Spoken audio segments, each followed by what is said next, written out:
Welcome back to Movie Insights. Today, I will show you an action drama mystery film from 2020 titled Old Boy. Spoilers ahead, watch out and take care. The movie begins in 2003. Our protagonist, Ode-soo, is on top of a building, holding a man over the edge by his tie and telling him he wants to hear his story. The flashbacks begin then. In 1988, Dae-soo is arrested for drunkenness. After causing a lot of trouble for the police officers during his whole stay, he's finally bailed out by his best friend, No Ju-won. Once they leave the station, they stop by a payphone so Dae-soo can call his daughter and tell her he'll be home for her birthday soon. He's even got a gift for her, a pair of angel wings. Ju-hwan wants to wish her a happy birthday too, so the men change places. But when her mom takes over the call and asks to speak to her husband, Ju-hwan looks around and is unable to find Dae-soo anywhere. The only clue is the wings left on the ground. Dae-soo wakes up in a sealed hotel room. Food is brought to him through a trap door, but the person that brings it won't answer any of his questions. He doesn't know why he's been captured or for how long he'll be there. Every time a melody is played, a gas is released inside the room that puts him to sleep. His captors use those moments to enter the room and cut his hair, grab some of his used things, clean up, change his clothes, and take blood from his body. As days pass, Dae-soo keeps him busy by keeping a journal, shadow boxing, and watching TV. It's through the TV he learns his wife has been murdered and he's being framed for it. His captors used his blood and used glass to plant fake evidence. The despair he feels from hearing the news makes him hallucinate that ants are coming out of his body. It also causes him to attempt to kill himself, but his captors save him from death. Since so many years pass, he starts tattooing a line for each of them on his hand. One day, his dinner comes with an extra chopstick, so Dae-soo decides to keep one and start using it to dig a hole in the wall. By the time he makes enough progress to have a chance to escape, 15 years have passed since the day he was caught. However, he never gets to use his hole because he's put to sleep by the gas again, and this time, a woman enters the room and hypnotizes him before he's sent away in a suitcase. He wakes up hours later and jumps out of the suitcase to find himself wearing a fancy new suit and even a nice watch. His notebooks have been put in the suitcase as well. His captors have left him on the top of a building where there's another man thinking of jumping off the roof with his dog. Dae-soo is so shocked to see another human being again that he comes closer to touch him and smell him, as a man tells him that even though he's no better than a beast, doesn't he have the right to live? Dae-soo repeats the question as the man tries to jump, but he's saved when Dae-soo grabs his tie, bringing us back to the beginning of the movie. After he tells the man the story of his confinement, Dae-soo leaves the roof before the man can tell him his own story in return. He rides the elevator together with a woman, which makes him stick his body to a corner so he doesn't do anything inappropriate, although he does steal her sunglasses. As he leaves the building, we see the body of the man from the roof fall on a nearby car. Thinking he can't call any of his friends or relatives because he's technically a fugitive, Dae-soo comes across a group of thugs and steals a cigarette from them. This angers the boys, causing them to start a fight that Dae-soo uses as a chance to test his training. He easily beats them all. Afterward, he goes to a sushi bar and stares at the fish tank at the entrance as a mysterious beggar approaches him to give him a cell phone and a wallet with money, before telling him not to ask questions because he doesn't know anything. After the beggar leaves, Dae-soo enters the sushi bar and meets Mi-do, a young chef that thinks she's met him before. Dae-soo thinks he knows her as well, but from TV. He asks her to serve him something alive before his phone rings. It's his anonymous captor, telling him his identity doesn't matter, the important factor is the why. The conversation is overheard by Mi-do, and something Dae-soo says gives her a shock. She serves him a living octopus, which Dae-soo eats without hesitation, impressing Mi-do, but when she touches his hand, he passes out. He wakes the next day at Mi-do's place. She's been taking care of his fever and is now reading his journals. Dae-soo takes them from her and explains that the lack of sunlight over a long time leads to deficiencies in vitamin A and E, which means he lacks immunity against influenza. After Mi-do grabs a knife and tells him not to follow her into the bathroom, Dae-soo finds a package of suppositories, which is the only way Mi-do can give him medicine while he was unconscious. This causes him to enter a frenzy and go into the bathroom to abuse her, but she makes him stop by hitting him with the knife. Mi-do tells Dae-soo that she's interested in him, but she needs time before she's ready to be intimate with him. Sometime later, Mi-do pretends to be a journalist to get some information about Dae-soo's daughter. They find out she's been adopted by foreigners. They also obtain her number and a map to Dae-soo's wife's grave. Mi-do offers to call his daughter or even take him to see the grave, but Dae-soo refuses, saying first he has to get revenge. Dae-soo and Mi-do start visiting different restaurants to test the dumplings and find the providers of his prison food. One afternoon, after another failed attempt, Mi-do is chatting online with the man using the nickname Evergreen, who knows who Dae-soo is and that he's living with Mi-do. She tells him he's just some random guy she's always chatted with about sushi, but now Dae-soo thinks he can't trust Mi-do anymore. After grabbing a hammer from her cupboard, he leaves the apartment to go to one more restaurant, which finally turns out to be the one that has been providing his food for the past 15 years. Dae-soo follows a delivery man to the building where he's been kept prisoner and gets rid of the guard by hitting him with his hammer. Then he enters an office where he meets the warden, Mr. Park. He explains that they keep a 7.5-floor private prison where people can pay to have others incarcerated. He also mentions that they guard the identity of their clients with their lives. This causes Dae-soo to tie him up and start torturing him by extracting his teeth with the hammer. When he finally agrees to talk, Mr. Park says he doesn't know who paid for Dae-soo's capture and never saw his face, but he does have the recording of the conversation. After retrieving the cassette, he tries to leave the building, but a group of guards tries to stop him. He fights all of them at the same time, and while they do manage to throw him on the floor a couple times and even stab him, Dae-soo doesn't give up and stands up again, successfully beating all of them. By the time he makes it to the end of the hallway, there are more thugs waiting for him in the elevator, but he beats those two before leaving the building while covered in blood. Not feeling well, he falls in the middle of the street, so a man helps him up and gets him a taxi. When this man says his name and gives the driver Mi-doo's exact address, Dae-soo realizes it's his captor, the same person who had been chatting with Mi-doo on the internet. While a mysterious someone takes pictures of them from a safe distance, Dae-soo gets his wounds patched up by Mi-doo and finally listens to the tape after she falls asleep. The voice says he wants Dae-soo to be in prison for 15 years, the reason being he talks too much. The next day, Dae-soo goes to visit Ju-won at his internet cafe, which the person taking the pictures predicted he would do. After the friends hug, Dae-soo plays the recording for Ju-won and asks him if he recognizes the voice or knows who can hate him so much, but Ju-won has no idea.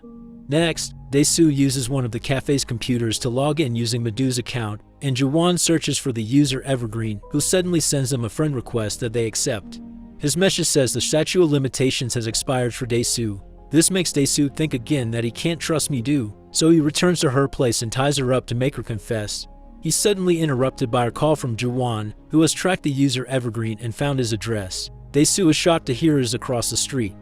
He enters an empty apartment and finally meets his captor, a wealthy man named Lee Woo-jin, who is there with his bodyguard, Mr. Han. Woo-jin tells Dae-soo that now that he knows the who, he must find out the why. He gives him 5 days to do so. If Dae-soo discovers his motives, Woo-jin will kill himself instead of Mi-doo. Furious, Dae-soo runs to hit him, but Mr. Han stops him. Woo-jin also teases him, saying that he'll never find out the why, which has been haunting him for years. Dae-soo considers giving Woo-jin the teeth torture, but Woo-jin shows him his chest scar and tells him he has a pacemaker, so torture would kill him pretty quickly. He also says he asked the doctor to give him a special remote control that allows him to turn off the pacemaker whenever he wants, and showed the control to Dae-soo, who understands he can't do anything to him if he wants to know the truth, because Woo-jin can kill himself first. Dae-soo rushes back to the apartment after Woo-jin points out he's left Mi-doo alone for too long and finds her captured by Mr. Park and his thugs. They grab Dae-soo and they are about to pull the teeth torture on him as revenge, but they're interrupted by a call from Woo-jin and the appearance of Mr. Han, who is carrying a suitcase full of money. Mr. Park accepts the money in exchange for not hurting Dae-soo, although he does hit him once before leaving. Dae-soo is angry and wants to cut Mr. Park's hand for touching Mi-doo, but they ignore him when he asks them to fight him. Now that he can trust her again, Dae-soo makes Mi-doo pack her things and quit her job so they can run away. Woo-jin learns this information and sends people to follow them. The couple makes it to a hotel and makes love for the first time, falling asleep after they're done. Suddenly, the room is filled with gas and Woo-jin shows up, touching Mi-doo inappropriately while Mr. Han leaves a purple box on the table. The next morning, Dae-soo and Mi-doo open the box and are shocked to find Mr. Park's hand inside. This is an obvious reference to the threat Dae-soo had made and makes him realize Woo-jin has planted a bug on them, so they go to an electronic shop to get the bugs removed. Afterward, they go to Ju-won's cafe, where Mi-doo searches for businesses called Evergreen and gets a reaction from the men when she mentions Evergreen Old Boys. That's the school that Dae-soo and Ju-won went to. When Dae-soo and Mi-doo pay the school a visit and check yearbooks, they find 2 things. First, a purple envelope with a flyer belonging to a hair salon, and second, Woo-jin went to that school as well together with his sister, Soo-ha, who died when she fell in the river. Dae-soo called Ju-won to ask him if he remembered the Lee siblings, and Ju-won tells Soo-ha was a tart that would sleep with everyone. This is heard by Woo-jin, who has been in the cafe all this time to spy on them, and makes him furious, calling him to reveal himself to Ju-won to beat him to death. Then he picks up the call and tells Dae-soo his sister wasn't a tart and that he's killed Ju-won. Dae-soo promises to kill him for it. The next day, Dae-soo visits Mr. Park at the prison building. Mi-do is shocked to see the tiny room he had to live in for 15 years, and Mr. Park is happy to have his ring returned to him. This makes him accept to work with Dae-soo, since an enemy of his enemy is his friend. After leaving Mi-do locked in there for her own safety and asking Mr. Park to let her go after the 5th, Dae-soo goes to the hair salon from the flyer. There, the hairdresser tells him it's very unlikely that Soo-ha committed suicide because of some rumors. It has to be for a different reason, like pregnancy. She also thinks Soo-ha wasn't a tart and that she actually was seeing somebody, but she doesn't know whom. When she calls her daughter to ask her, she's told that Dae-soo should be the one to know the answer. Dae-soo decides to return to his old school as memories finally start coming back.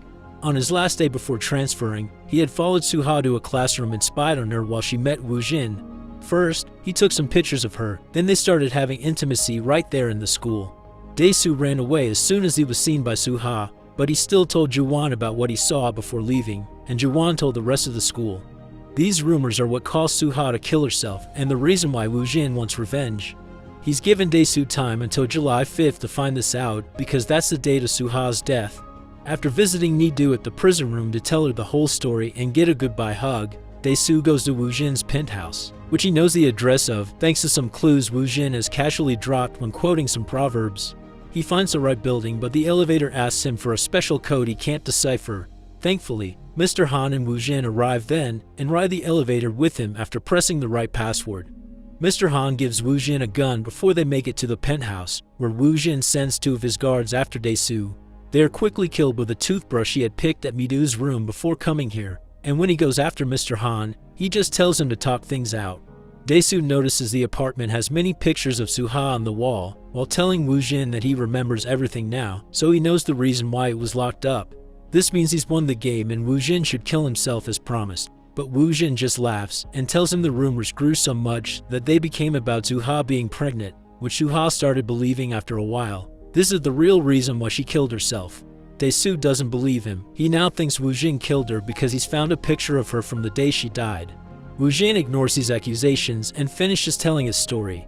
It turns out both Dae-soo and Mi-do were hypnotized so they could meet at a restaurant and leave together to then fall in love. He also points out Dae-soo's mistake was asking why he was locked up, when he should have been wondering why Woo-jin has let him go. Then he shows Dae-soo a purple box for him to open. Inside, Dae-soo finds a photo book with pictures of his family, and as his little girl grows older with each photo, he discovers something terrifying. Mi-do is his daughter. While she is in the prison room playing with the angel wings her father has bought all those years ago, Dae-soo cries out in despair and grabs a pair of scissors from the table to kill Woo-jin with, but his attacks are constantly countered by Mr. Han. During his last attempt, Dae-soo manages to stab Mr. Han in the ear, causing him to get furious and try to kill him. Woo-jin doesn't want Dae-soo to die yet though, so he asks Mr. Han to stop. And since his orders are ignored, he has no other choice but to shoot Mr. Han.